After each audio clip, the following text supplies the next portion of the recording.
नमस्कार ओडिशा। आज ही एपिसोड को मो मोहन आपण को स्वागत करुछि। लखनऊर जड़े करोड़पति बापा पुओ अक्षत केमिति बापा को गुली करी मारिला, तापरे टुकड़ा टुकड़ा करी ड्रम रे पुराई देला। आज जानिबा एमिति भयंकर हत्या अपराध विषय रे।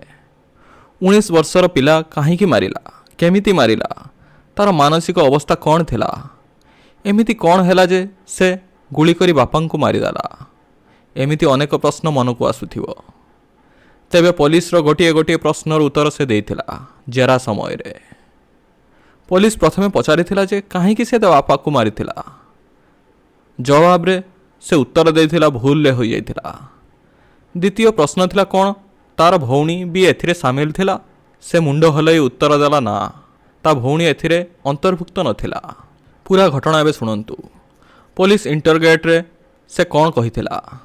पुलिस तार उत्तर शुणी हतबाक हो जाइथिला। 1 घंटा जेरा परे ता चेहरा रे कौनसी अवशोष नथिला, कौनसी दुख नथिला, कौनसी पश्चाताप नथिला। जणे पुओ केमिति निज बापा को एमिति मारी पारिथिला। से कहिथिला जे से एनईटी मेडिकल प्रिपेरेशन करुथिला। एमबीबीएस डॉक्टर हेबा पई बापांक सह झगड़ा होइथिला। बापा रागी गले, पिस्तल देखैले, आउ तापरे ताकू रखिदेले। किंतु बापांकर एमिति राग देखि पुओ को आहुरी राग आसीथिला। से रागरे से बंधुकरे बापा को मारिदेला।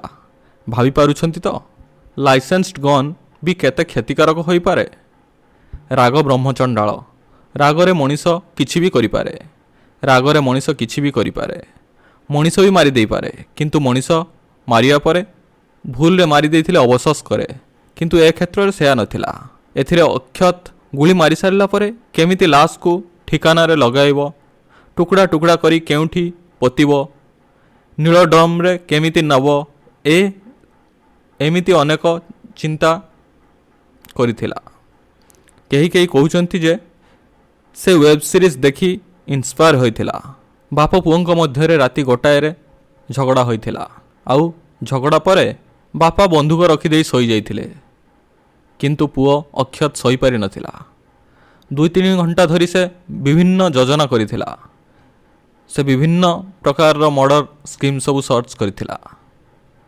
आउ तापरे राति 4टा बेले बापा सोईथिया अवस्था रे बापा को आसी गोली करी मारी देइथिला। पाखरे सोईथिला, पाख रूम रे सोईथिला भौणी। से उठी आसी देखिला ता भाई बापा को मारी देइछि।